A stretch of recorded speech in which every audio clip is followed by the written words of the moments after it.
Boa tarde a todos. É sempre um prazer estar aqui e ver os nossos companheiros, nossos amigos sempre felizes, sorridentes e saudáveis, né? Isso que é o mais importante. Principalmente para praticar o esporte, que para nós vai ser meio difícil. Como ele mostrou aqui. Vai ser meio difícil para nós.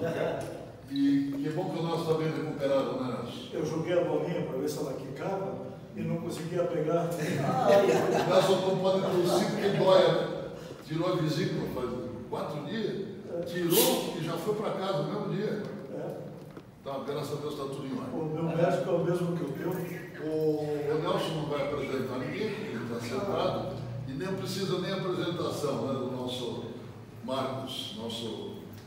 Na verdade, ele é até tesoureiro. Diretor, hoje estou tesoureiro, busca do tesouro. E por isso que as finanças nossas estão acertadinhas. Até o fim do ano, não temos débitos nenhum, graças a Deus, está tudo em ordem. Hoje ainda tem a Segline até o fim do ano, então nós estamos com aquilo que estava em aberto aí, está tudo acertado. O Instituto não tem débito nenhum, não tem nada em aberto, graças a Deus. Muito bem. Que bom. Não precisamos nem uma reunião de diretoria para a gente.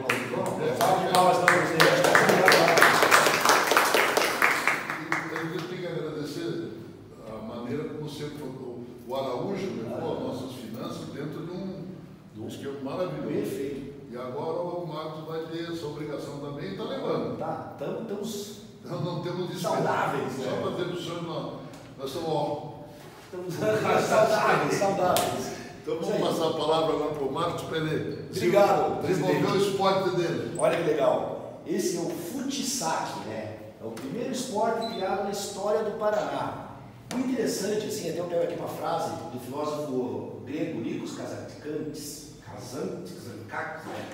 né? É isso aí. A civilização começa no momento que o esporte começa, ele fala. Por quê? Porque o esporte, ele é uma forma organizada de combate. Então eles falam que a hora que a civilização começa a se organizar no esporte, porque o esporte o que ele é? Ele é um combate onde não tem mortos. Você não tem vencidos e derrotados, né? O que perde quem ganha. E os primeiros registros de esporte na nossa civilização são há 15 mil anos atrás, lutas naquela caverna grega, Lascaux, que tem eles lutando uma luta livre. E daí tem os egípcios brincavam também, faziam esporte de esgrima. Então é interessante que a hora que a inteligência, a civilização começa a se organizar com modalidade esportiva, com esporte, é onde eles falam que realmente nós atingimos um nível onde a gente consegue emular um combate, uma regra, né? Uma guerra sem ter morte. E o Futsac ele foi um esporte. E o interessante que a história do Futsac é o nascimento do esporte, né?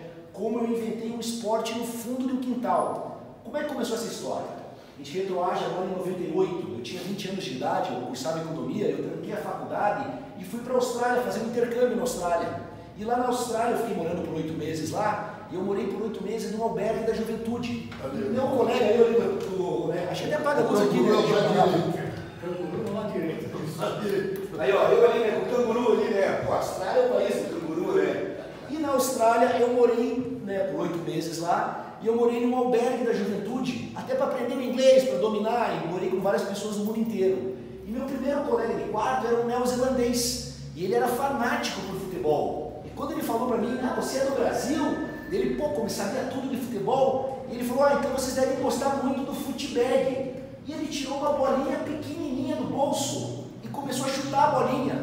E eu fiquei surpreso, eu falei, nossa, eu conheço isso aqui. E ele falou a frase que foi a catalisadora de tudo isso. Ele falou, no país do futebol não tem o futebol, essa bolinha? Eu falei, não, o pessoal desconhece isso daí. E o futebol, até aqui vai mostrar, ó, deixa eu mostrar para vocês no vídeo, ele é um esporte que foi criado nos Estados Unidos na década de 70, e é uma pessoa que fica sozinha fazendo tipo malabarismos, chutando uma pequena bolinha. Mas é incrível, você vê, a bolinha ali, ele fica chutando para um lado e para o outro, e fazendo, né, embaixadinha. E o neozelandês, quando mostrou isso aqui para mim, ele ficou surpreso. País do futebol, e ninguém conhecia isso aqui no país do futebol. Eu falei, nossa, ali foi o primeiro start que eu dei, e falei, pô, essa bolinha vai fazer sucesso. E ele me deu de presente uma bolinha, só que diferente do que é jogado lá fora, que é uma pessoa sozinha fazendo malabarismos, eu comecei a jogar em círculo, até com os brasileiros que tinham lá na Austrália. E eu trouxe uma bolinha para cá de futebol. E jogando em círculo com os meus amigos, até na minha segunda faculdade em os brasileiros começaram a brincar naquele jogo 5 corta, né?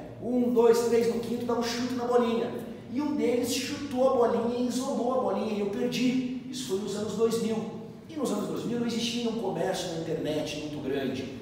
E eu lembro que lá na Austrália, quem costurou a primeira bolinha de futebol foi um neozelandês. E na sequência eu morei com um canadense, que também era fanático pelo jogo, e ele mostrou uma bolinha que foi costurada de crochê pela avó dele. E eu lembrava do canadense, e eu falei, sabe alguma coisa? Eu vou começar eu mesmo a costurar minhas bolinhas. E eu comecei a costurar as primeiras bolinhas. Até eu não sabia o recheio dela, eu fazia um recheio de pedra brita, com feijão, com arroz.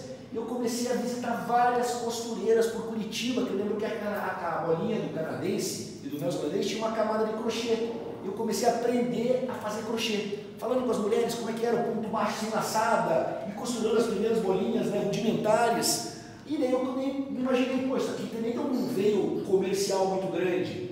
Criei um nome novo, Futsac, uma logomarca, registrei a logomarca da bolinha e finalmente conseguimos associar e fazermos a bolinha de Futsac, o selinho, que essa bolinha que vocês têm na mão, uma bolinha oficial. E o interessante é o recheio dela, que eu não sabia o que era, eu descobri o plástico de garrafa PET reciclada. Então a bolinha ela tem esse plástico de garrafa PET reciclada, esse cetim, tem uma camada de suplex, que é de proteção, e por último a camada de crochê. E o interessante é que essa bolinha com o plástico, mais essa camada que é tecido suplex, aquele tecido elástico, ela dá um amortecimento diferente. E eu consegui protocolar no INPI para tentar obter a patente dessa bolinha. E eles emitiram a patente, me deram a carta de patente, brinquedo ovaloide para a prática de chutes e malabarismos.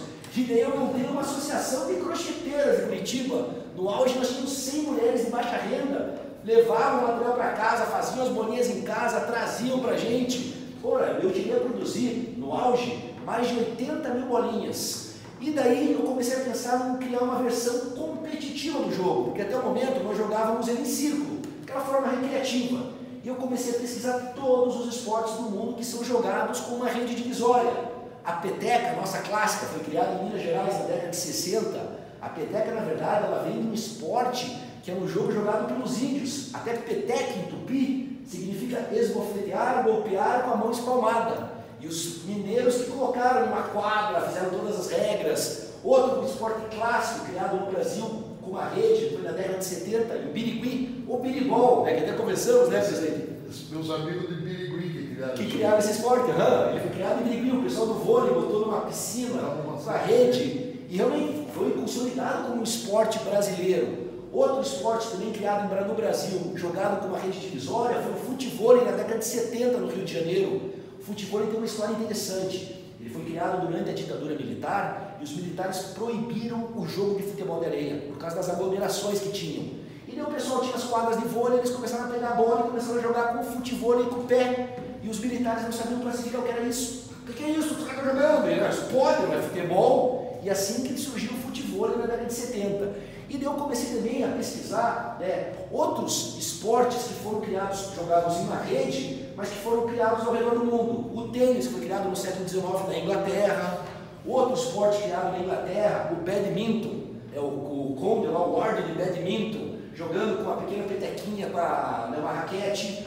Outro esporte também criado com rede, praticado com uma rede divisória, o ping-pong, o tênis de mesa, criado na Inglaterra também. E daí eu esbarrei em um esporte criado na Tailândia, chamado Sepak Takraw, um futevôlei ninja. O pessoal dá umas piruetas, um jogo inacreditável. E eu comecei a pensar, não, eu vou ter que desenvolver um jogo competitivo. E nessa época eu tinha um restaurante no centro, na verdade meu pai tinha um restaurante, ele comprou um restaurante Rio Branco, tradicional ali, e a gente tinha lá o Presto, que é um restaurante de massa, e eu fechava o restaurante após o almoço, estendi uma rede, eu e meu irmão, com os panos de prato, e ficávamos jogando a bolinha e definindo tudo, como é que seria a altura da rede, a dimensão da quadra, e formatamos uma quadra de futsal oficial. A quadra teria uma rede divisória de 1,5 metro de altura, uma quadra de 5 de largura por 10 de comprimento, e você ter o objetivo seria derrubar a bolinha no campo adversário. Poderia ser jogado em duplas, individual ou em duplas, e seriam 3 sets até 21 pontos corridos sem vantagem. Um futevôlei, mas sem as mãos. Você poderia utilizar cabeça, tronco e membros inferiores, individual ou duplas. E daí, até o falecimento do meu pai, em 2005, nós vendemos o restaurante, eu peguei todo o dinheiro e resolvi investir nessa modalidade. E peguei um imóvel, aluguei um imóvel, montei uma quadra no fundo do imóvel e no ano de 2007 eu fiz o primeiro campeonato da história do esporte. Até eu ganhei o primeiro campeonato, mas eu jogando com o pessoal que jogava bola, meu irmão, ex-goleiro e tudo mais. E eu chamei uma equipe de árbitros para arbitrar o campeonato. No final desse campeonato, esse amigo meu, que era um professor de educação física, era árbitro da Confederação Brasileira de Vôlei, ele comentou: Marcos, o jogo que vocês inventaram não tem jogabilidade, isso aqui é um esporte. E eu comecei com essa ideia de como é que organizar um esporte. E qual que é a diferença? Todos os esportes, eles começam como um jogo, uma brincadeira. Que daí começa a ter um jogo competitivo, e daí você tem que começar para ser um esporte, você tem que ter uma entidade juridicamente constituída com árbitros que validem o jogo. E eu montei a Federação Paranaense de Futsal, com regras, filhamos, todo o corpo de arbitragem, e o esporte começou a crescer. E daí veio o primeiro momento onde eu consegui replicar a modalidade. Eu levei para a cidade de Itapema, onde a gente tinha casa de praia, montamos uma quadra na praça pública, eu ensinei a molecada a jogar o esporte. E aqui, como Itapema é uma cidade pequena, o pessoal lá muito acostumado a jogar bola, começaram a pegar o esporte que eu havia inventado e levaram para o nível 2. Começaram a fazer jogadas incríveis. Aqui não, o cara levantando para dar uma cabeçada na bolinha, o outro chutando a bolinha, batendo com a sola. Até foi a primeira vez que eu vi o esporte realmente evoluindo para um nível 2. E claro, os meninos já começaram a ganhar em mim, porque a flexibilidade deles era incrível. E chutando, e a primeira vez que eu vi o esporte, falei: nossa, ele tem movimentos próprios do esporte. Até ele se assemelhava muito a uma arte marcial. E daí com essa esporte crescendo em Itapema, levamos para Blumenau também, montamos a Federação Catarinense de Futsal. E daí conseguimos levar o esporte. Itajaí não, mas nós fizemos campeonato em Itajaí também, levamos para Itapema, a Catarinense cresceu grande. Levamos para o Rio Grande do Sul, em Lajeado, em 2009, implantamos uma praça, uma quadra na praça pública, o esporte começou a crescer de forma grande e montamos a Federação Gaúcha da modalidade. E daí, em 2010, eu trouxe aqui para Curitiba e organizei um campeonato brasileiro no Shopping Barigui. Montamos uma quadra lá com grama artificial, os curitibanos ficaram muito surpresos em ver, foi um sucesso muito grande. E graças a esse campeonato, nós conseguimos, com o apoio do vereador Felipe Braga Cortes, inaugurar as primeiras quadras públicas do futsal no Parque Barigui. Construímos 3 quadras de futsal ali no Parque Barigui e a molecada jogando, tipo, jogadas inacreditáveis, né? Batendo a forma, pulando, ralis, onde a bolinha chegava a ficar mais de 1 minuto no ar numa trocação, um com o outro jogando, um esporte realmente muito plástico, até movimentos assim, nossa, né? Desafiam o jeito que eles batiam na bolinha. E até tem um vídeo para vocês verem, olha que interessante como é que é. O objetivo teu era derrubar a bolinha no campo adversário, você podia dar no máximo 2 toques na bolinha, sendo somente obrigatório dar 2 toques na recepção do saque, e depois passando por 1 ou 2. Então você podia utilizar cabeça, ombro, peito, que nem o futebol e o futebol, e realmente o esporte estava crescendo, só que, como vocês podem ver no vídeo, ele tinha um grau de dificuldade muito alto. Porque a primeira regra era não utilizar a mão, né? Jogando individual duplas. Então, realmente, quem jogava bola tinha uma facilidade no esporte. Mas quem não jogava bola achava extremamente difícil. Mas mesmo entre jogadores de futebol, né, o pessoal que jogava bola, levaram para o nível 2. É um esporte meio samurai, saltos. É inacreditável, assim, vendo a evolução em tão pouco tempo, né? O esporte tinha praticamente 3 anos, ó. Até tem um rally aqui onde eles ficam por 30 segundos sem deixar a bolinha cair no chão. É inacreditável, assim, é uma coisa assim muito plástica ver uma partida de futsal, ainda mais com esses atletas, né, da Federação Paranaense, Federação Catarinense, jogando a bolinha, né? Inacreditável. Até uma coisa interessante, o esporte começou a crescer de forma grande, eles não derrubaram a bolinha ainda, né? O pessoal está jogando, é impressionante, assim, a habilidade dos atletas, né, derrubando ali para jogar. E até agora que ele vai conseguir derrubar a bolinha, ó. E daí, eu criei um termo no vídeo, um esporte que eu havia criado, futsal, que era um acrônimo, o esporte era o futebol de saco, porque ele é um saquinho mesmo que se joga. E daí, com as 3 federações, como é que o esporte é reconhecido no Brasil? Você tem que ter 3 federações estaduais, com 3 federações você pode montar uma confederação brasileira. E eu criei a Confederação Brasileira de Futsal, onde eu sou até hoje o presidente da entidade. Só que eu tinha essa dificuldade, como vocês viram, o esporte era muito difícil, eu tentava até ensinar para os professores, ensinar para as crianças, e ele tinha essa coisa, porque a primeira regra era não utilizar a mão, somente os pés. E eu comecei a ler muitos livros de desenvolvimento de coordenação motora, e e eu comecei a criar e desenvolver uma nova metodologia de aprendizado, um desenvolvimento de coordenação motora óptimo-manual e óptimo-pedal, que envolvia uma progressão pedagógica e um ferramenta de desenvolvimento motor. E daí eu comecei a ver que antes, o que acontece? Nós temos duas grandes coordenações no corpo humano. O corpo humano, na verdade, a gente parece um polvo, na verdade. Nós temos a cabeça do polvo e os nossos tentáculos, que são as mãos e os pés. E quanto mais próximo do olho, maior é a tua coordenação motora. Então nós temos uma coordenação motora óculo-manual muito mais desenvolvida. E a óculo-pedal é difícil, só quem joga bola mesmo desenvolve a coordenação óculo-pedal. Então eu criei uma progressão pedagógica na qual você começava agora a jogar o futsal com a mão, brincando com a mão, batendo. Daí progressão você começava aos poucos, botando os membros inferiores, a coxa, e daí a pessoa vai dominando, e daí até o momento que você começa a dominar os chutes do futsal, o chute interno. E isso eu comecei a aplicar em crianças pequenas. E eu vi os pequenininhos desenvolvendo como ferramenta de desenvolvimento grande em vários colégios do sul do Brasil. A molecada entrando e falou assim, nossa Marcos, isso aqui é barato, é uma ferramenta grande. E tem vários estudos mostrando, principalmente na primeira infância, você estimular o desenvolvimento da coordenação motora na criança, ela cria caminhos entre os neurônios que vão ser utilizados posteriormente em outras áreas. Então é muito importante. E até aqui mostra, olha que interessante, uma professora batendo, você começava agora, mudou todo o esporte, começava com a mão e preparando o movimento para entrar o pé. Então, e com isso, existia-se essa progressão pedagógica na modalidade. E eu comecei a ver que eu conseguia ensinar outras pessoas. O que era extremamente difícil tornou-se acessível com essa nova metodologia do treinamento antes da coordenação motora óculo-manual, progressivamente você entrando para a coordenação óculo-pedal. Que nem ela falando, entrando, chutando com o pé e você começando a pegar. Até tem outro vídeo aqui do menininho chutando, ó, batendo e entrando com o movimento. E você entrava, eu criei até uma metodologia especial, um passo a passo, essa progressão, uma apostila e tudo mais, e mostrei essa metodologia para o Conselho Regional de Educação Física, que também chegou no Conselho Federal de Educação Física. E o interessante é que o Conselho Federal de Educação Física me reconheceu como professor de Educação Física autodidata. Emitiram um certificado para mim, até eu não tenho curso, mas hoje eu recebi até o CREF deles para formar outros professores. E comecei a fazer várias apresentações pelo Brasil inteiro, em colégios, capacitações com professores, por todo o Paraná, fui para o Rio de Janeiro, para São Paulo, para Aracaju, treinando as pessoas. E ao mesmo tempo o esporte evoluindo. Eu cheguei a fazer mais de 300 campeonatos, a molecada voando de um lado para o outro. E daí, no ano de 2014, nós conseguimos fazer a oficialização da modalidade, uma cerimônia na Praça Oswaldo Cruz. O Ministério do Esporte reconheceu a modalidade. Tivemos lá o prefeito na época, né, o Gustavo Fruit, mas o secretário de Esporte Estadual, Municipal, o Gomili, que era do Ministério do Esporte e tudo mais. E daí, até saiu, né, em 2014 foi a época da Copa do Mundo, a TV da FIFA saiu uma reportagem sobre o futsal lá, uma mistura engraçada de futebol, tênis e voleibol, saiu na TV da FIFA. Em 2016 eu consegui fazer o futsal ser reconhecido através de lei municipal. Se tornou o primeiro esporte criado aqui em Curitiba, a lei na Câmara Municipal aprovou a modalidade, foi sancionada.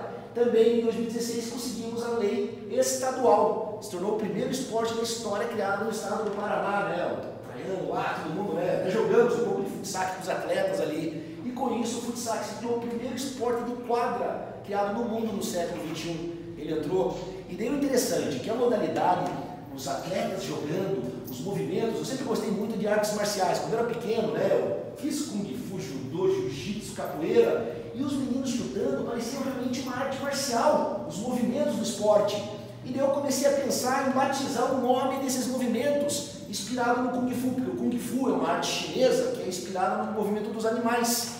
E daí eu comecei a batizar, então, a patada do leão. O atleta levantava o pé lá em cima e dava praticamente uma raquetada, uma patada com a bolinha. O peito de pomba, o atleta pulava e batia com o peito. O passe da coruja, ele olhava para o outro lado, enganava o oponente e passava a bolinha. O ataque tubarão, o shark attack do futebol com a sola do pé. O escorpião, o atleta batendo com a parte externa do pé. O chute do canguru, todos os movimentos. O coice da mula, muito engraçados. Borboleta, o atleta pulando com a bolinha, né, cruzando as pernas do ar, o ombro do gorila, e tudo inspirado no movimento dos animais, né? Esse aqui porque os gorilas ficam batendo um no outro, o ombro para marcar o territorialismo, o bote da cobra, o atleta pegava a bola com a cabeça e dava uma segunda cabeçada rápida, a mariposa, que seria uma borboleta, mas com o pé no chão, O tartaruga, ele passava pelas costas a bolinha, a pata do coelho também colocando. E em 2016 eu lancei um livro, O Nascimento do Esporte, como eu inventei o esporte no fundo do quintal que está aqui. Até eu faço questão de dar de presente para cada um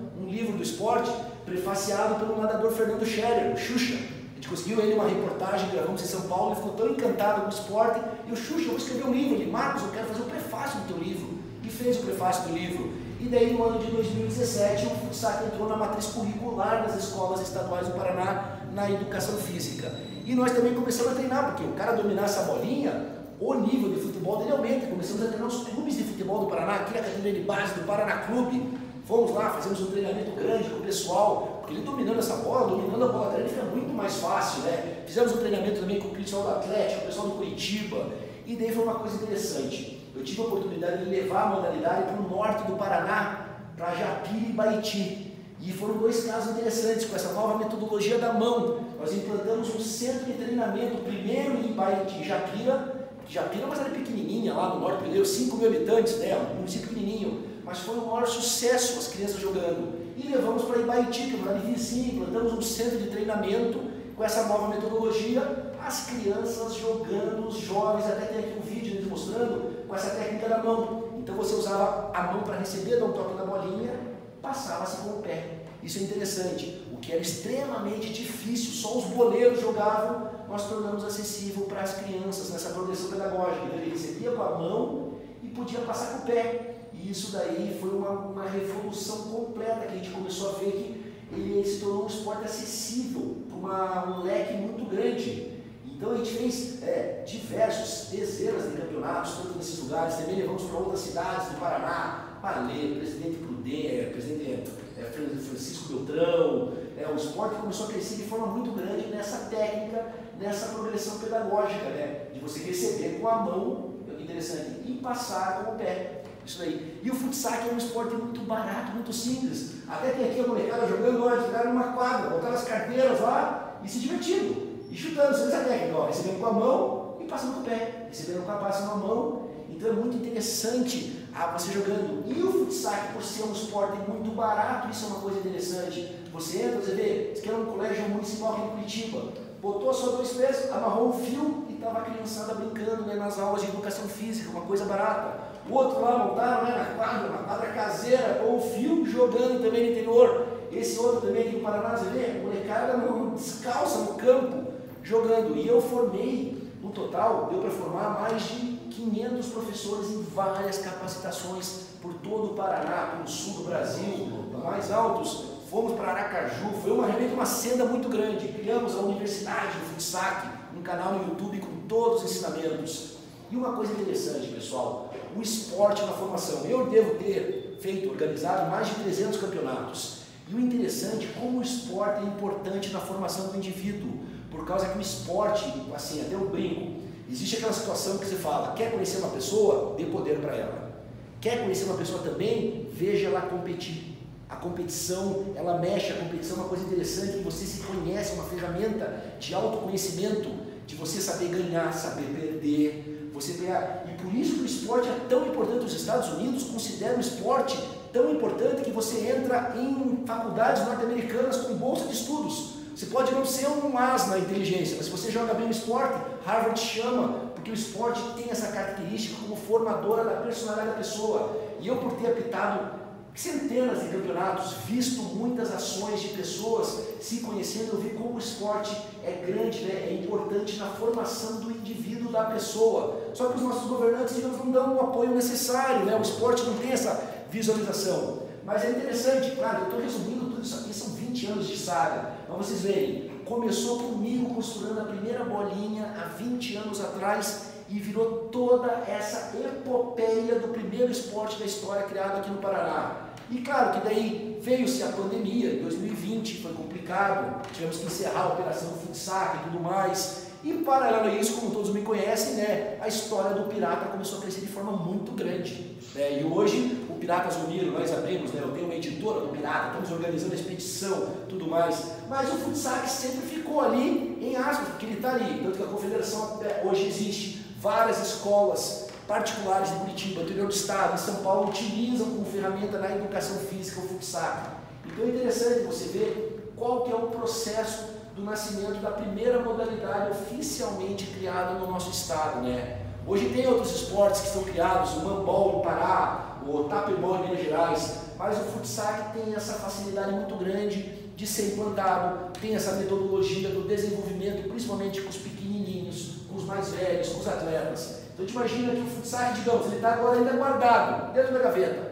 Em determinado momento ele vai surgir, vai revoltar mesmo. E as bolinhas, você vê, elas são gostosas, inclusive, como eu quero lembrar para vocês, e apertar como uma ferramenta, para deixar apertando ela gostosa, você ficar pensando, né? Eu tenho uma no meu escritório, lá no meu computador, que fica apertando como uma ferramenta assim de anti-estresse, de essa parte, né, de desenvolvimento motor até manual. Mas é interessante, pessoal. Eu sei que foi rápido a palestra, tudo, foi sucinta, mas foi um prazer poder compartilhar esse lado que muitos desconheciam, que me conhecem como pirata. Mas eu tive essa grande cena como empresário do ramo esportivo brasileiro, né? E foram mais de 80 mil bolinhas produzidas e vendidas ao longo de todo esse tempo aí. Muito obrigado, pessoal.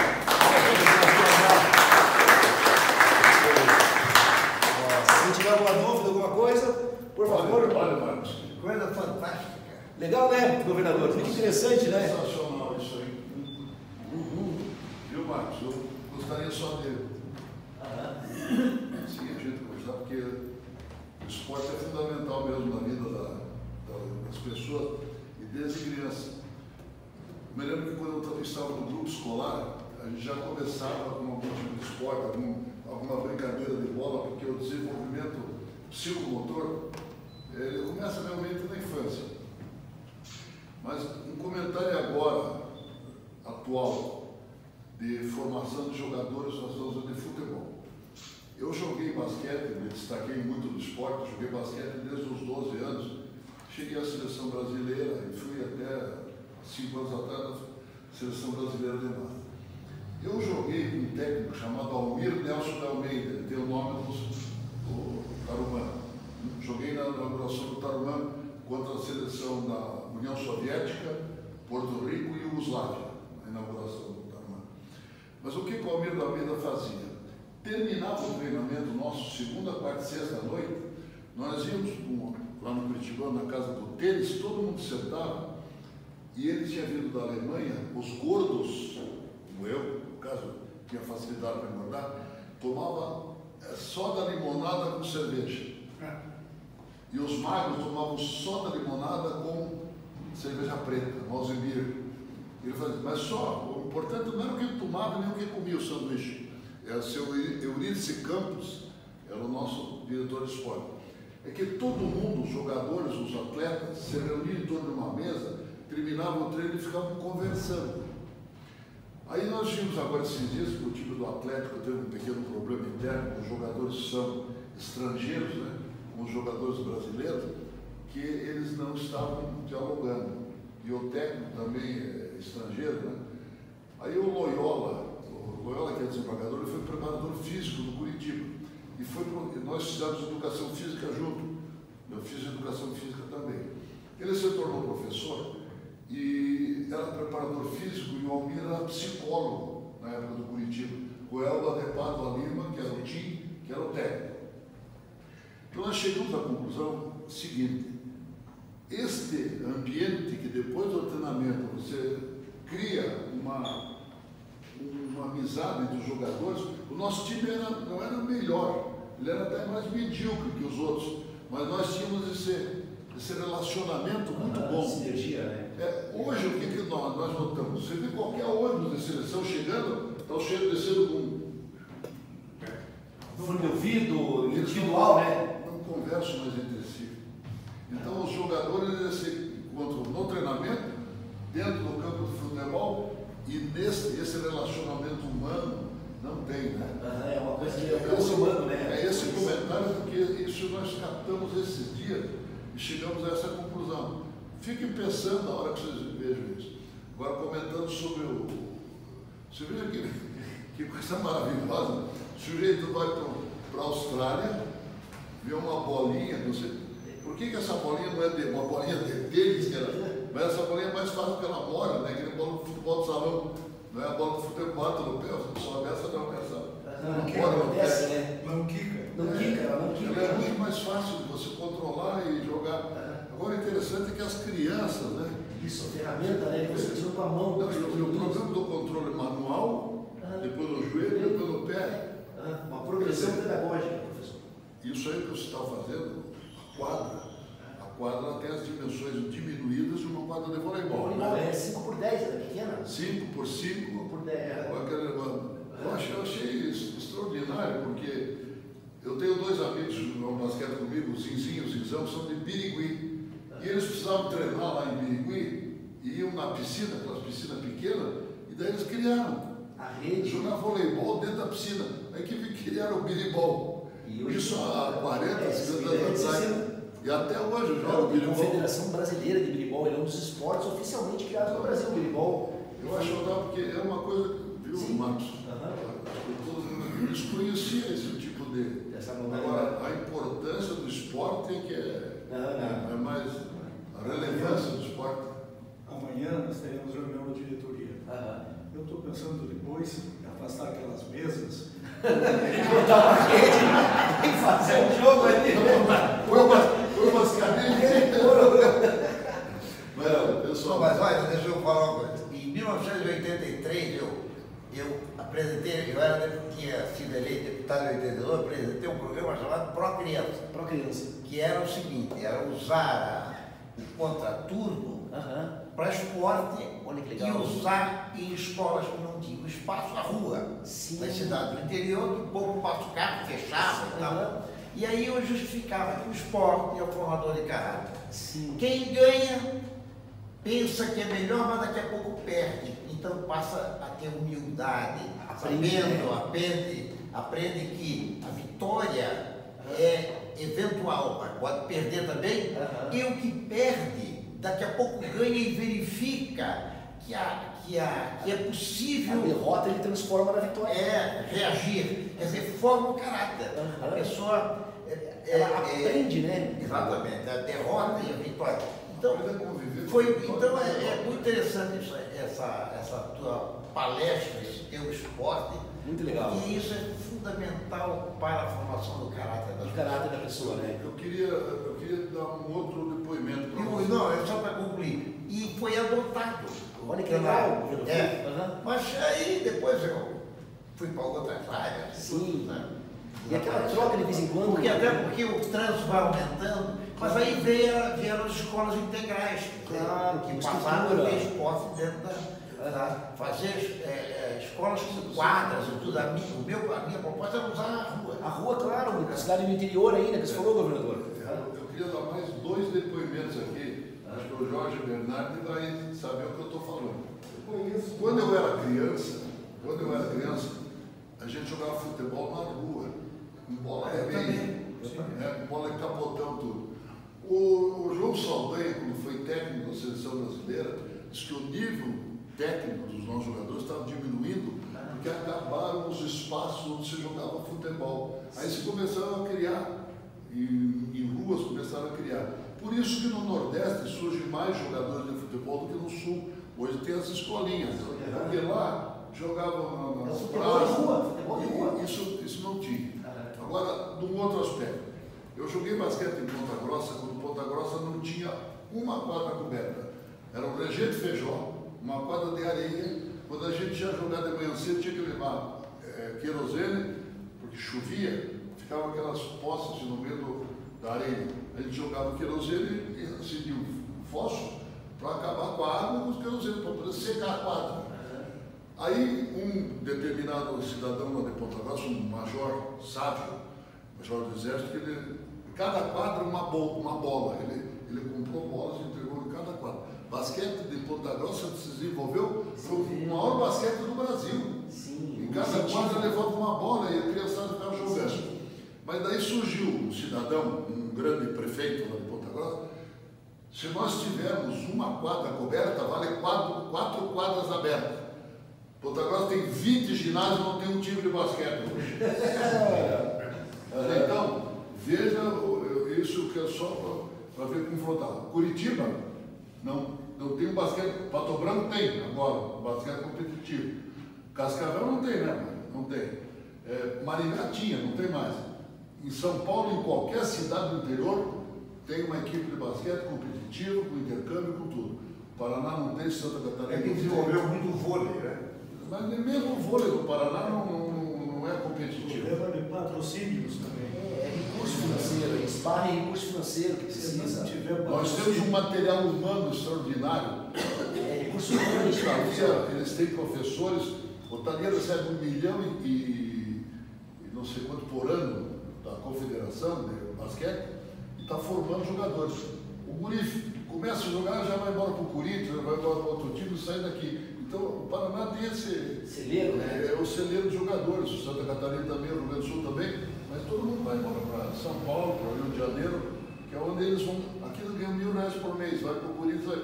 Um guri que joga basquete hoje com 16, 17 anos, só para que vocês saibam, eles ganham, aqui no Thalia, o salário, eles têm lugar para dormir, para comer, tudo, ganha R$1.000 de auxílio. Sai daqui para jogar por 5 no Corinthians, sem vantagem nenhuma. Você vê como os times de São Paulo é um amadorismo marrom, né? Então essa é a diferença, que a gente aqui não tem um patrocínio que possa segurar esses meninos, né? Pato Branco fez, trouxe 2 jogadores americanos, pegou a gurizada boa, hoje o Pato Branco é um dos basquetes, né? Está jogando no Brasil como gente grande. Então era só esse o comentário que eu ia fazer, já que nós estamos falando de esporte, né? Para a gente poder ter assim uma conversa sobre o esporte um pouco mais ampla. Agora, o Marcos tem que receber os parabéns, né? O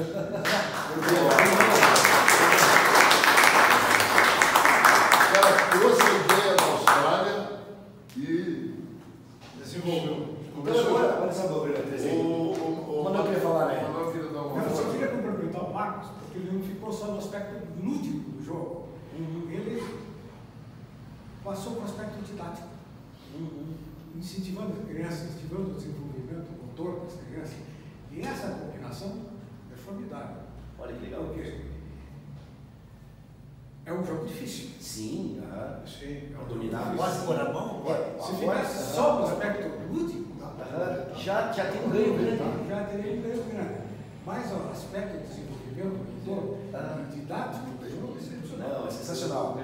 É uma coisa que deu que no esporte oficial jogado, você não pode utilizar as mãos. É como o futebol, mas a progressão pedagógica, até ali o nível 1 que nós pegamos agora, são 4 níveis do esporte, você começa com a mão. Até o início agora é só a mão. Até a gente utilizou muito em ginástica laboral, em várias empresas, só passando feito uma peteca. E aos poucos você vai recebendo com a mão e vai chutando com o pé, mas vai recebendo com a mão. Então a gente tem essa progressão, os pequenininhos jogando. E uma coisa...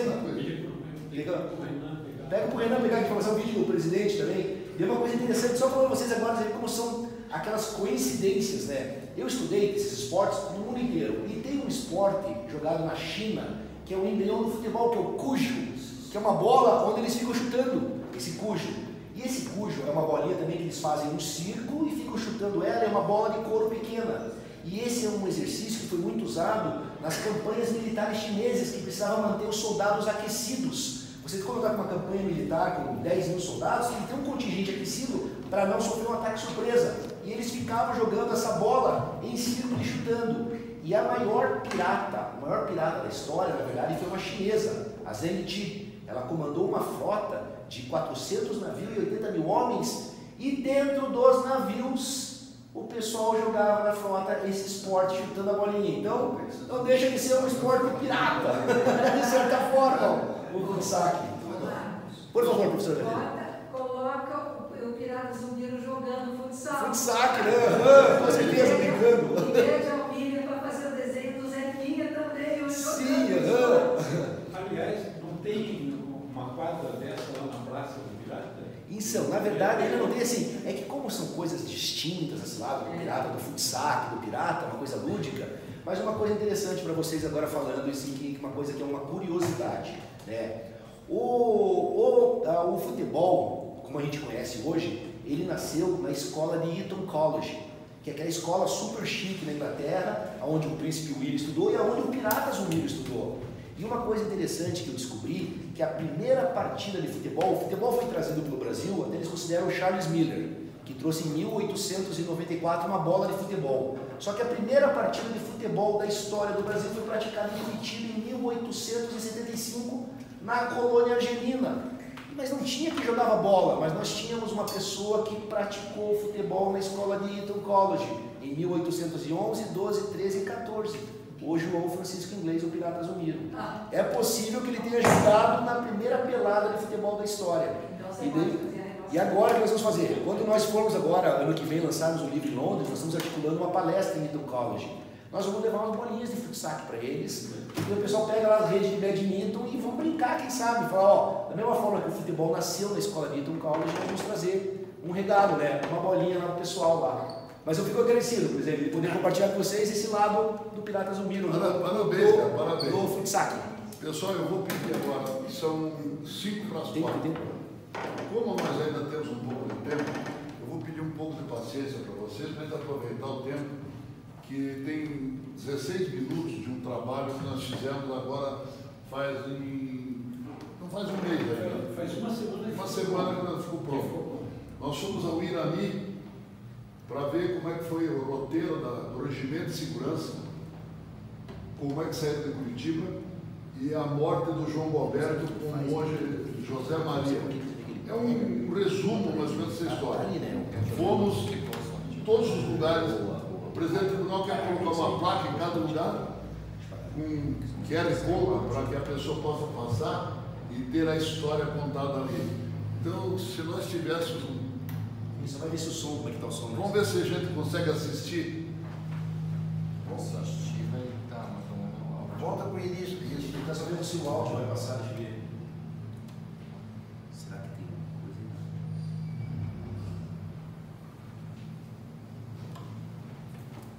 Deixa a gente ver aqui, a gente resolve só um negócio do áudio.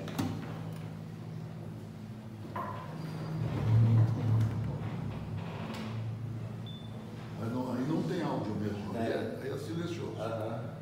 Não, tem áudio. Tem áudio sim. Tem uma música. Põe em tela grande. Tem música. Acho mais fácil a gente ir para outra. Pro outro computador, né? Não, pular para.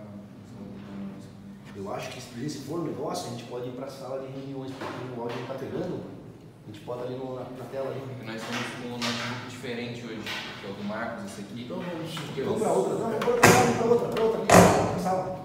Você quer Vamos lá no nosso. Mas aí não dá som. Encerrando a Gabriel aqui, vamos lá para o outro lado, a gente passa lá na televisão. Aqui não vai.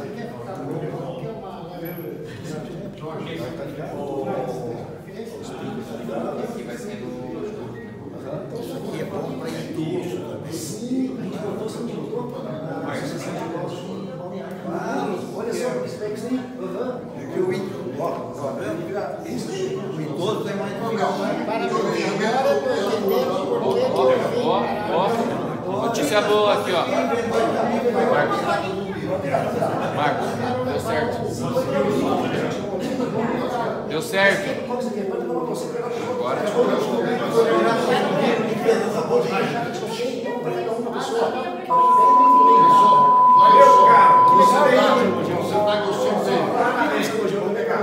Vamos sentar e deixar o som. Chegou aquele. Conseguimos. Chegou o som, chegou. Vamos ver. Isso aqui é bom para idoso. Deu certo. Deu certo? Essa é uma produção que já está rodando no YouTube. Ah, agora deu certo. Agora sim.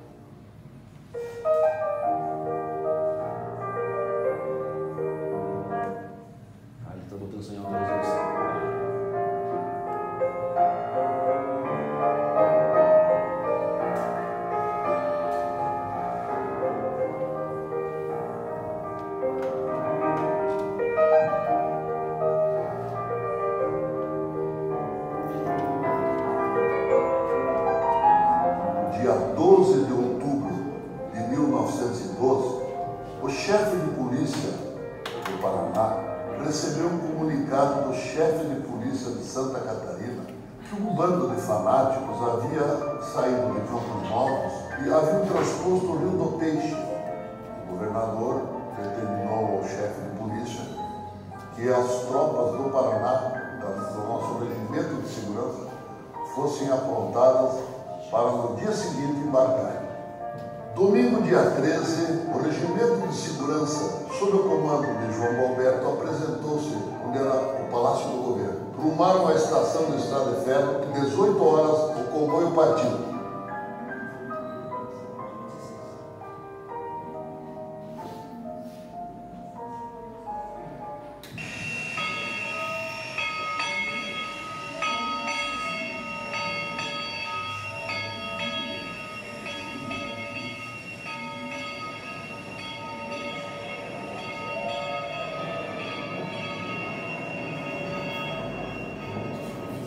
Foram chegar em Ponta Grossa às 6 horas da manhã do dia seguinte. E de Ponta Grossa até Porto União da Vitória demoraram mais 12 horas.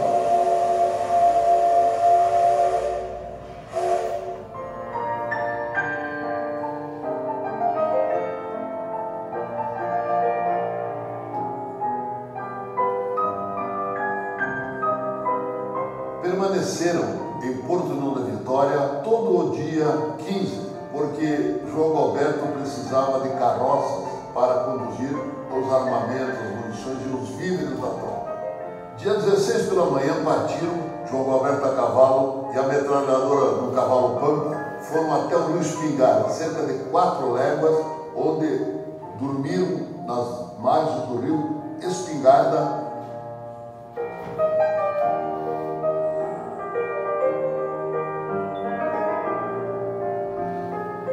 Nós estamos no dia 15 de outubro de 1912, quando as tropas do Regimento de Segurança vieram por essa estrada, desde União da Vitória, Porto União, caminharam 24 quilômetros ou 4 léguas para acampar aqui. Foi o primeiro dia de viagem. Aqui chegou toda a tropa e também chegou junto, na época, chefe de polícia, atual secretário de Segurança Pública, o desembargador Manuel Bernardino Vieira Cavalcante, que era o chefe de polícia na época, e o comandante do Regimento de Segurança, que era o primeiro-tenente João Alberto Gomes de Safilho, comissionado no posto de coronel, porque o regimento era comandado por um coronel. Eles chegaram aqui por volta das 5 horas da tarde e prepararam o acampamento neste lugar. 400 praças, entre oficiais e praças, 400 homens. Em 1916, este lado aqui passou a ser Paraná e lá passou a ser Santa Catarina, diante do acordo que foi feito pelo presidente Venceslau Braz. Aqui foi a passagem deles para seguir viagem em direção a Palmas.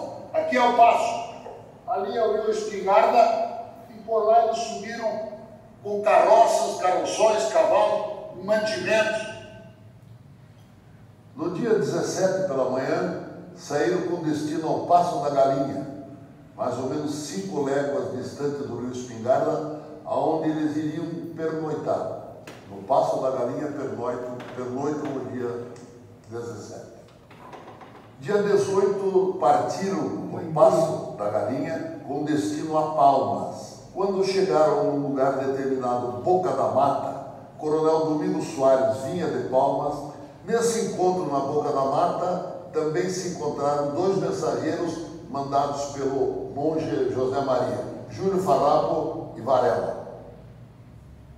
No dia seguinte, fazendo o percurso em direção a Palmas, chegaram numa encruzilhada. A tropa, a maioria da tropa seguiu com destino a Palmas e o coronel João Alberto, com um piquete de 20 cavalarianos e 30 infantes e 7 oficiais, desbordou para os campos do Irani. No dia seguinte, dia 19, foram para o Rincão da Cavalhada, que se situa cerca de 20 e 24 quilômetros do horizonte, aonde pernoitaram, ao passo que o piquete de cavalaria do tenente João Bussi se separou e foi até os campos de São João, enquanto que a tropa a pé ficou do Rincão da Cavalhada. No dia 20, o coronel João Alberto e a tropa de infantaria, eram 30 homens mais os oficiais, chegaram até o rio Chapecozinho, na propriedade de Manuel Isaac. E nesta propriedade eles acamparam e também receberam de retorno o tenente João Bussi e o Adolfito Guimarães, que voltavam dos campos de São João com outras informações. Nesse mesmo dia foi montada uma comissão do coronel Domingos Soares e Otávio Marcondes, que levariam ao monge um ultimato para que dispersasse os jagunços. Foi nesse dia que escreveu João Galberto um bilhete para ser entregue ao monge.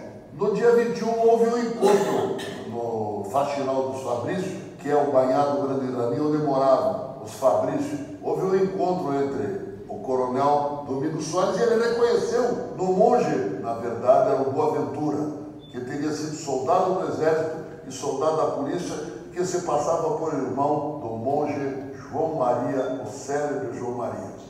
O monge José Maria tinha mais de 40 homens que ele trouxe de Campos Novos e haviam se reunido mais de 200 ao seu redor. E ele pediu 3 dias para reunir a cavalhada e dispersar a tropa ou voltar para Campos Novos. João Galberto não sabia do prazo que o coronel Domingos Soares havia dado a ele para ele ir embora. E João Galberto, então, na madrugada do dia 22, partiu das imediações do Rio São João, indo em direção ao Irani. Neste cenário foi onde morreu o coronel João Galberto Gomes de Safi. Foi nessas imediações, morreu ele e morreram os outros 9 policiais militares e mais morreram os 12 jagunços que estão na Vala dos 21. Então nós não temos o local exato, mas foi nessas imediações que tomou o coronel João Galberto. A Força Policial do Paraná tinha 600 praças e 4 metralhadoras Maxim. Quando o João Galberto desceu em direção ao Irani, ele levou uma das metralhadoras. Esta metralhadora estava em cima de uma cangalha, de uma mula, e ao transpor o rio São João, acenderam um isqueiro, uma binga, e a mula se assustou, a metralhadora caiu no rio e molhou o armamento, molhou a munição e ainda entrou um pouco de areia. A metralhadora foi montada no terreno. Quando ele deu os primeiros tiros, os 3, 4, 5 tiros saíram e engasgou a metralhadora. Aí foi o desastre fatal.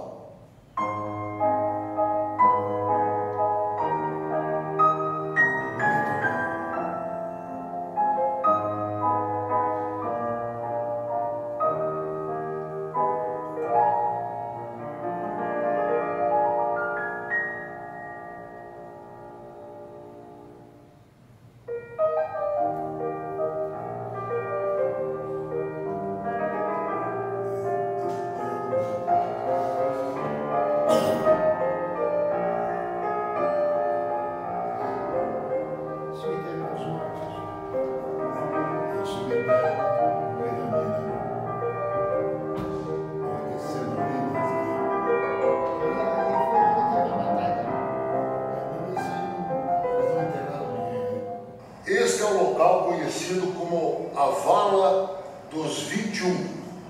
Aqui estão sepultados, jogados os corpos dos 9 militares e dos 12 jagunços. Além do coronel João Galberto, morreram 9 militares, 2 sargentos, 2 cabos, 1 aos-peçada e 4 soldados. Eles foram exumados daqui, foi feita uma prova pericial, uma autópsia, exumação e autópsia para colocar no processo. E essa exumação foi feita pelo médico Alfredo Assis Gonçalves, e aí jogaram os corpos todos de volta. Poderiam perfeitamente ter esses corpos ter transportado, porque eram soldados da Polícia Militar, poderiam ter sido transportados para sepultamento num outro local. Porque hoje nós temos um memorial dentro da Polícia Militar, mas os corpos estão aqui, ficam aqui para a eternidade. Isso ficou registrado dessa forma, por isso que nós viemos aqui, a Polícia Militar do Paraná e o município de Irani prestou essa homenagem, dizendo quem está aqui na Vala dos 21. Estão registrados o nome dos 9 policiais militares do regimento de segurança, que sempre que um policial, um soldado morre, no regimento, no boletim, é publicada a baixa. Então foi publicada a baixa e nós temos a portaria de baixa em todos. Alguns foram promovidos pós-morte. E os 12 pares de França, que um jornal de curitibanos registrou que os 12 foram os 12 que não voltaram para curitibanos depois do combate do Irani. Por essa razão, se supõe que os 12 sejam esses daqui. Por isso que eles não estão no cemitério do Irani, estão aqui na Valas 21. E João Gualberto, o corpo do João Gualberto, ficou nas margens daquele lago, daquele banhado, e foi enterrado no dia 22. No dia 25, o subcomissário do Rio do Peixe veio com mais 3 pessoas, desenterraram ele e o levaram para Palmas. Ele foi desenterrado no dia 25, colocaram num banheiro. Banheiro, 2 pedaços de pau de madeira, com um couro amarrado, e foram puxando com um cavalo até chegar em Palmas no dia 29. E ficaram então velando o corpo dele. E ali em cima foi enterrado o monge. Aqui o monge, ele se dizia José Maria do Agostinho, mas era o Barão Boaventura. Ele se intitulava irmão do antigo monge João Maria, que tanta bondade tinha feito. Mas na verdade ele não era irmão do João Maria, ele era um embusteiro, soldado, né? Soldado da polícia e do exército. E aqui ele foi enterrado em Cova Rasa, para que depois de um ano ele ressuscitasse. E no dia 22 de outubro de 1913, lá no Taquarussu, recomeçou a revolta que vai redundar na Guerra do Contestado. Uma vidente chamada Teodora foi até no Praxedes, que era o comandante, e disse que ele tinha aparecido e tinha ressuscitado. Aí recomeça tudo depois de 1913, até que em 1914 e 15 se organizou uma última expedição, a Guerra do Contestado do General Setembrino, até o combate de Santa Maria, onde mataram 600 jagunços, e a Guerra do Contestado acabou em abril de 1915.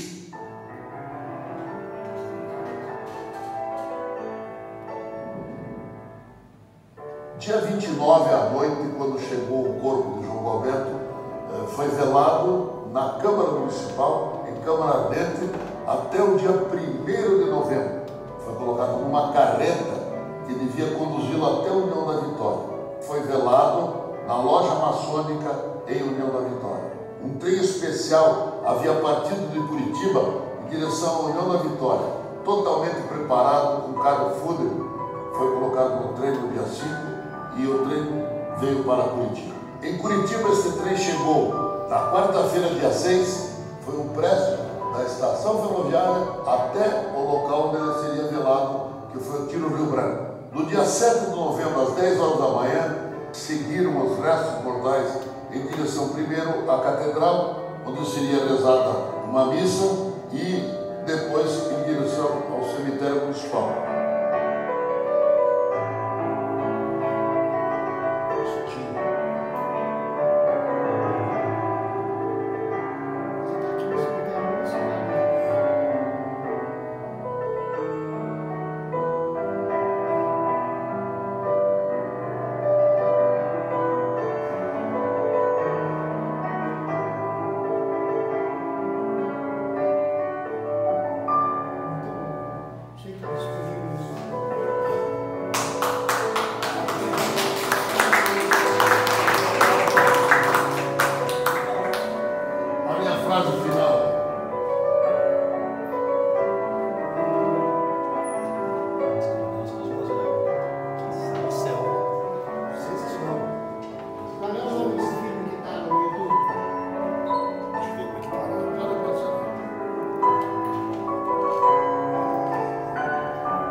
Eu posso desenvolver sobre esse tema aí 2 horas de conversa, não é conveniente agora, são 4 horas e 15 minutos.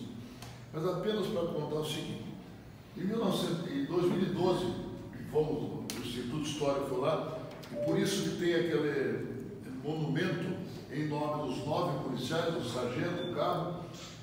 E o coronel Janari, que é nosso associado, ele queria trazer os corpos dos soldados para enterrar no memorial. Aí ele disse, minha mulher, mas coronel, como é que nós vamos fazer a prova do DNA para identificar em 21 alçada, aqui 21 alçada? Não é conveniente. Como é que nós vamos descobrir neto, bisneto, tataraneto do pessoal que morreu para fazer o DNA? É uma coisa impossível de fazer. Talvez pudesse fazer, mas Então, fica lá. E o coronel Janari disse que aqui no Memorial da Polícia Militar fariam apenas uma referência. Então, nós do Instituto fomos lá. E por que você sabe que o nome são aqueles que estão ali? Porque o Josafá conseguiu o processo em Palmas e nós digitalizamos o processo inteiro. E descobrimos um jornal de curitibanos que deu o nome daquele. A suposição é que são aqueles 12, porque os 12 não voltaram junto com o Prachetes, que era o comandante.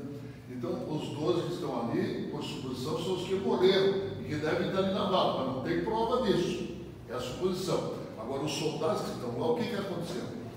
O promotor de justiça, em fevereiro, pediu a exumação para pôr no processo, porque foram processados 45 Fabrício, todo mundo, em Palmas, porque a comarca era Palmas. Mas não tinha prova da morte deles. Então, o médico legista Alfredo Assis Gonçalves foi daqui, com mais o Júlio Drummond, Jaime Drummond Reis, que é a rua Jaime Reis, os dois foram lá, se enterraram os 21. 9 tinham farda. Então, eles voltaram, os que não tinham farda, os que tinham farda, colocaram assim, cadáver número 1, está no processo. Está assim, identificado com pederneira, com turno, não sei o quê, com divisa de cabo, não sei o quê, e assim ficou identificado os 9, eu tenho o laudo de todo mundo. Tanto que no livro que eu vou lançar lá no Irabi, que a secretaria quer que eu vou lançar lá, tem todas essas provas, toda a exumação e a autópsia de cadáver por cadáver deles. Então, assim que ficamos sabendo que os só que exumaram, fizeram autópsia e jogaram na roda. Eles exumaram quanto tempo depois? Em fevereiro, a morte foi em outubro, e em fevereiro foi feita a perícia, o promotor pediu a perícia em fevereiro. Sim, mesmo. Mas por que nós fizemos questão de fazer ali a referência aqui para o coronel, o mausoléu? O coronel era casado aqui em Curitiba com a dona Leonor Moura Brito, era uma família tradicional. Ele era famoso, comandando o tiro de guerra. Naquele tempo o tiro de guerra era um CPUR, só a juventude de classe mais privilegiada que frequentava o tiro de guerra. E ele estava sendo votado até para ser prefeito de Curitiba na época. Ele era primeiro tenente, mas como comandava o regimento, estava no posto de coronel, comissionado. Aí fizeram esse enterro maravilhoso para ele, mais de 10 mil pessoas, mais de 300 coroas, vocês viram ali, levando em carroça a coroa, a fumaça ali do tiro que deram. Isso graças ao Meirelles que nós conseguimos resgatar todas essas fotografias, né? Levaram ele, esse mausoléu foi construído, o governo do estado adquiriu um terreno e mandou buscar o mármore em Carrara para fazer esse mausoléu e pegaram o molde de um túmulo que tem na Escócia, em Edimburgo, na Escócia. Então ele teve todas as honrarias. Mas os sargentos, os caras não tinham família também? Por que não pegaram, botaram numa carroça, levaram, entendeu? Botaram e trouxeram para enterrar aqui, ou não enterraram lá, identificaram cada pobre, cada um, como é que era? Então, no fim, nós queremos demonstrar a desproporção de tratamento entre o coronel que foi feito tratado, que merecido tudo que foi feito por ele, mas a completo abandono com relação aos demais militares, os 2 sargentos que foram promovidos a alferes, os 2 cabos, o lance pesado e os 4 soldados. Então, no finzinho, eu pedi até para o Meirelles para ele fazer essa... E ele que construiu, me ajudou a construir aquela frase final para dar esse contraste, para mostrar o aspecto realmente que eu acho que é importante, né? A vida dos outros também tinha valor, né? Então foi esse o aspecto. Querem que a gente faça alguma explicação ou não? A expressada A expressada é entre o cabo e o soldado. As pesadas hoje, mais ou menos, antes pesada, porque era na França, não sei o que, quebrava a lança, então ficava com a lança pela metade. Então a gente falava nos pessoal, de lança quebrada, porque ele caía do cavalo, e aí, em cima do cavalo, a lança era comprida, né? Caía do cavalo, quebrava a lança e virava. Antes pesada hoje no exército e na polícia, em qualquer lugar, seria um soldado que enganja depois de 2, 3 temporadas e fica no quartel, não é promovido a cabo e fica naquela situação, entra o cabo, já sabe tudo, é mais do que soldado, mas não chegou a cabo porque não fez prova, não passou. Então essa é uma figura aqui, né? Hoje não tem mais as pesadas. Hoje o espingarda ali que nós mostramos, ali ano passado, eu ia entrar no espingarda. Posso fazer uma consideração? Pode. Em primeiro lugar, quero cumprimentar a brilhante apresentação, porque compactar uma história tão grande é uma arte. Graças a Deus. O Guilherme é o profissional da área. Mas em 2012, no centenário desta batalha, nós fizemos uma viagem, uma excursão aqui no Instituto. Ficamos 4 dias viajando com o ônibus da Polícia Militar, o Coronel Janari, e visitamos toda essa região. Há uma visão paranaense e há uma visão catarinense dessa batalha que suscitou, porque desde 1853, na emancipação política do Paraná, o Paraná ia até o Rio Uruguai. Houve essa manifestação, vamos chamar de anarquista, popular e tal, que levou a todo esse episódio, mas o governador Esperidião Amin, sabendo que ia ter repercussão, ele construiu nesse espaço aí um anfiteatro para apresentações folclóricas e puseram plaquinhas em alguns sítios com inverdades.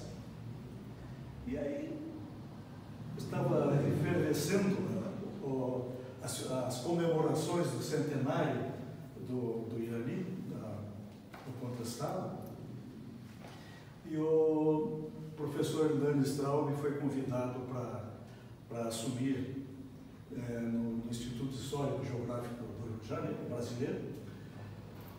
Eu fui junto e levei um filme construído, uma produção chamada O Contestado à Vista dos Mapas.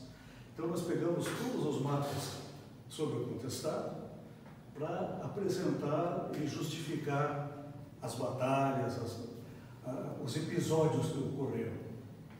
Aí lá, no Rio de Janeiro, o paranaense general Pinto de Moura, Pinto de Moura, pôs a mão no meu ombro e disse: Nelson, por que o Instituto Histórico do Paraná não reedita o livro contestado do Alcebiades de Miranda? Vocês conhecem? Eu conheço, nós temos exemplares e foi edição do Instituto. Façam uma reedição, a nova edição. Aí resolvemos, e aquele ano nós recebemos uma verba extra aqui no Instituto. Vamos fazer o livro. Bom, mas como colocar tantos mapas grandes em papel vegetal, em papel heliográfico, cópias azuladas e douradas? E aí eu lembro o prefácio da doação que o filho do Alcibiades de Miranda fez a carta, quando entregou ao Instituto Histórico para ser impresso. Ele disse: os originais do meu pai tinham mapas, mas infelizmente desapareceram.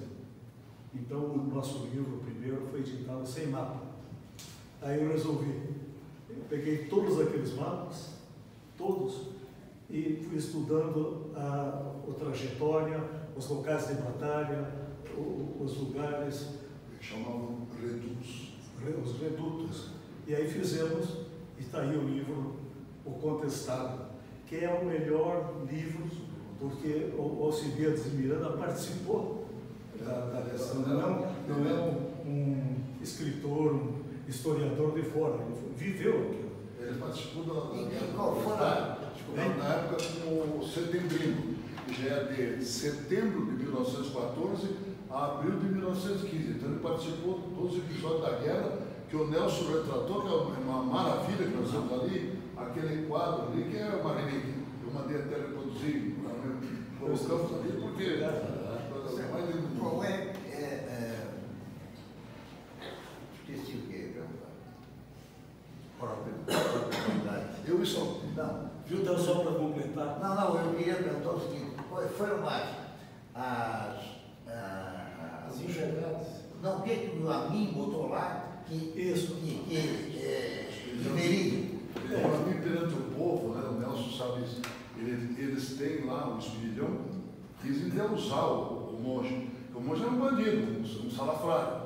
Ele era um soldado do exército, ele foi soldado em 1905 do tenente João Galberto no Xagu. Estavam fazendo lá a estrada que ia para fora. Daí ele saiu do exército, porque na polícia pagavam mais. Ele foi ser soldado da polícia. Onde é que nós vamos conseguir tudo isso? Nos livros de Curitibano, dos padres, das paróquias, livros paroquiais, para saber o que aconteceu. E o Domingos Soares, que era o prefeito de Palmas, pô, você estava preso conosco uma semana atrás, ele tinha estuprado uma menina lá e estava preso e fugiu. Então ele reconheceu no monge que não era. E o Espiridião Amin, pessoal, porque a população daquela região tem ele ainda, porque ele era um curandeiro, era uma pessoa que fazia o bem, tipo Antônio Conselheiro. Então ele endeusa o cidadão porque ele precisava do voto daquela pessoa. Era interesse meramente político, mas não interesse histórico. era impostor. Tá, mas o que o Amin colocou lá? Também fez uma recuperação histórica, colocou em concreto um auditório, um anfiteatro para apresentações folclóricas, reproduzindo a Batalha do Contestado e tal, na visão deles. Não tanto. Mas isso não foi nos 70 anos do Contestado que ele fez isso? Não, isso Provavelmente. Quando ele Porque construiu, ele fez uma porção de coisas. Pode ser. eu acho que nós estivemos lá, está meio destruído aquele anfiteatro. Está do lado daquele lugar ali, daquele banhado grande. Ele fez um anfiteatro e o Vicente Teles, que é o que se apresentava lá. O Vicente Teles apresentava alguma coisinha. Morava na frente do cemitério. Morava na frente do cemitério, ele tocava uma gaitinha de 8 baixo e tem discos dele, ele fazia apresentações. Ele era sensacional. Tem a obra do Contestado. O Vicente Teles era um. Eu fui com o Vicente Teles, o Hernani foi comigo a Florianópolis. Tivemos uma reunião com o Espiridião Amin lá no Palácio do Governo. Eu, o Hernani e o Vicente Teles. O Vicente Teles sentou numa mesa, o Espiridião Amin ali, ele fazia com a sanfonia dele, como era um trem, e cantava as músicas do Contestado, ele vendeu vários discos do Contestado. Ele era um subtenente do Exército aposentado, mas muito culto. Um sujeito que produziu. Morreu faz uns 2 ou 3 anos. Ele é sensacional. Mas ele meio que incorporava a memória do José Maria, não propriamente do João Maria. Inclusive com aquele gorro de Jaguatirica. Mas então, eles. Que na verdade eram 3 monges. Como o presidente falou, eles quiseram endeusar, transformar ele num herói. José Maria como um herói. Ou João Maria, claro. José Maria. Não. Ele apareceu. Quer dizer, dizendo que era irmão do Veja, como João Maria. a história é muito longa, eu conheço a história dele total. Ele fugiu de Palmas e foi para as terras perto de Curitiba, no Taquaruçu, na fazenda dos Almeida. E como ele trabalhou com o tenente João Galberto, ele sabia fazer estrada. E os Almeida, o Henriquinho Almeida, que ia fazer uma estrada na fazenda para ir até Campos Novos. E ele começou a trabalhar, e daí começou a dar remedinho para um. Pega aqui, essa. E começou, ele tinha um livrinho de Carlos Magno, aí começou a reunir gente, começou a 12 pares de França. Bom, o prefeito de Curitibanos, que era o Francisco Albuquerque, que era amigo do Vidal Ramos, que era o governador do estado, Vidal, que também era deputado estadual, e tal, temos que acabar com isso. Aí veio a polícia de Santa Catarina e veio um contingente do Exército de Florianópolis para combater esse pessoal. Ele foge, atravessa o Rio do Peixe, e naquele tempo o Rio do Peixe era respeitado por Santa Catarina, eles sabiam que eles não tinham direito. Aquela decisão do Supremo Tribunal Federal foi furada, mas depois veio o acordo deles dividiram assim, né? E então, quando o Salvio Gonzaga, que era o desembargador-chefe de polícia, olha, Manuel Bernardino, o pessoal atravessou o Rio do Peixe. Aí ele foi falar com o Carlos Cavalcante, levou os radiogramas, pelo telegrama, e aí já no primeiro dia chamam, vão lá no Palácio do Governo, eles saem, aí que nós tentamos mostrar que para morrer no dia 22, saiu aqui no domingo, dia 13. É isso que nós tentamos fazer, como é que foi o trajeto do Regimento de Segurança. O regimento tinha 600 homens, saíram daqui 400, ficaram 200. Depois que aconteceu, mandaram os outros 200 junto com a tropa de Ponta Grossa para tentar ir atrás do pessoal lá. Aí não encontraram mais ninguém. Não veio mais ninguém. É que houve uma missão aqui, então. Houve um oportunismo. Tinha a questão de limites, a questão de palmas, já bem anterior. Porém, a Lambert, cortando terras, e que ganhou 30 quilômetros para cada lado da ferrovia. 15 cada lado. Era 15, era 30, depois passaram para 15. Foram cortando pinheiros. E essa questão toda aí de curandeirismo e insatisfação e tal, muitos fazendeiros de Santa Catarina e tal, se aproveitaram e começaram a mandar arma de fogo para os guerrilheiros. Não sei se vocês viram. Aliás, tinha mais um outro episódio. No começo, o Meirelles fez questão de colocar isso. Que é a cobrança de impostos do Paraná diferente de Santa Catarina. Assim como então, a erva mate. Interesse. A erva mate Tinha interesse catarinense de passar para Santa Catarina. Não era só um episódio. Foi várias coisas. O Meirelles, no começo, quando não tem, aparece só o texto, ele fala que eram ex-Maragato, federalista, ex-trabalhadores da Estrada de Ferro, porque a Estrada de Ferro ocupou 4 mil empregados. Dispensou, muitos ficaram por ali. E bandido. É isso mesmo. Eram os Maragatos, tudo. Não, e as terras desapropriadas, quer dizer, Não, as já terras, todos tomaram. essa história das terras a gente precisa melhor contar, porque É menor. Quem não menor. conhece o livro, quem não leu o livro Contestado, que nós temos aqui, Eu vi leia. as duas edições. É que você conhece essa a região. essa história da Lumber aí que o Nelson trouxe, eu tenho divergência a respeito desse assunto. Por quê? Sempre que o governo dava para alguma empresa estrangeira fazer, ela concedia para que outra linha não se fixasse nos 30 ou 15 quilômetros. Isso não era uma linha de propriedade das empresas. Quando fizeram a estrada de ferro de São Paulo a Santos, deram os 15 quilômetros para que outra empresa não pudesse fazer concorrência. Então isso não era muito como propriedade, eles tinham o direito de colonizar. As terras que foram tiradas da madeira de Canoinhas, de 3 barras de Canoinhas até o Rio Negro. 17 quilômetros eles fizeram uma estrada de ferro e dali eles tiraram toda a madeira, que foi a serraria de 3 barras. E em Calmon, lá na serraria para baixo, tem 2 serrarias, uma em Calmon. Eles não podiam ir buscar madeira, eles não tinham nem meios de buscar madeira tão longe. Lá na barranca do Rio Uruguai ou lá em Itararé. Curitibano. Não, eles só pegaram madeira daquela região, onde eles se estabeleceram. Eles se dividiram no direito, então, pela... Não, eles não tinham direito de tirar madeira, eles não tiraram a madeira desses 15 quilômetros. Isso é conversa de... Não, mas tiraram a madeira, porque tinha lâmpada. Tiraram a madeira, mas da onde eles compraram a terra para tirar madeira? Do Afonso Camargo. Isso, o Afonso Camargo foi com a fazenda de 23 mil alqueires lá perto de Calmon. E depois entregou para os Dalcanado. Essa é uma outra história. Essa história depois de 51, que o Dalcanado daí pega a fazenda que o Afonso Camargo era governador, fizeram um acordo e ele ficou com a fazenda, né? E deu para o Maris Camargo, que era presidente do Instituto de História Geográfica, era o irmão dele. Ficou a terra de Francisco Beltrão e ficou com as terras lá de perto de Calmon. Então, o que você vê?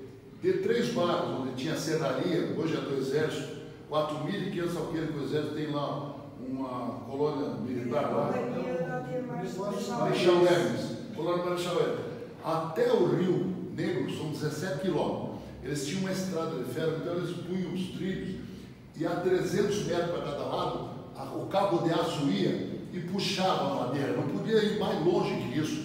Então eles não devastaram 1.000 metros para cada lado, não, porque não tinha nem condições humanas de fazer Não isso. deu tempo também. Nem dava tempo. Não, Eles tiraram muita madeira, porque tinha muita madeira realmente. Cada hectare tinha, acho que 200 pinheiros.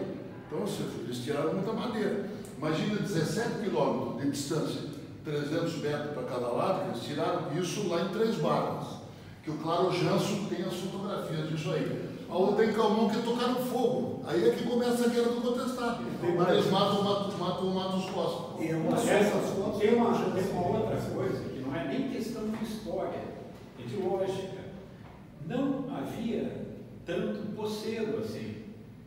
O contingente de poceiros que eventualmente tivessem sido espoliados era muito pequeno.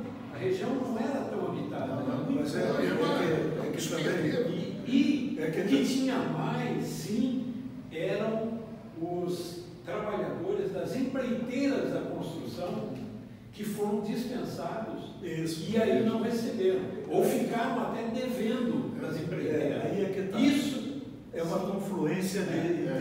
Mas assim, em termos de luta pela terra, eu acho que foi... Não foi Felipe. É que foram vários episódios. Por lógica, não é nem por história. Por lógica. Quando terminou a construção da ferrovia até São Francisco do Sul, foram dispensados os trabalhadores. Cerca de 4.000 trabalhadores tinham lá e foram dispensados. Sabe o que é 4.000 trabalhadores de um dia para o outro perder emprego? Aí esses caras se Isso viu, Jorge? Por que nós dizemos isso? O Benedito viajou comigo, nós só comentando, jogando no processo. Você vai no processo que foi feito em Palmas em 1912, em 1913, que o juiz foi interrogando as pessoas, apareceu o senhor para depor. Réu, onde é que é a sua origem? Rio Grande do Sul. Qual é a sua idade? 42, 41, 45 anos. Então eles eram todos remanescentes daqueles maragatos que não voltaram, iam voltando para o Rio Grande e ficaram por aí. Tinha emprego. Tinha emprego. Ficaram aí, não foram ocupando a terra. Os Fabrício ali, a família dos Fabrício, eram todos eles maragatos. E tinham sido soldado, um deles tinha sido soldado com o monge, com Boaventura. Mas eu tenho, desculpa, eu tenho um depoimento pessoal, na época do centenário, eu fui lançar um livro lá no Museu do Contestado, em Caçador. Aí eu falei uns 15 minutos e a guerra do contestado invadindo. Aí depois que a gente ficou ali, tinha umas 100 pessoas, chegou um senhor e disse assim, olha, o meu bisavô, ele tinha um título do Império e eles tomaram as terras do meu bisavô.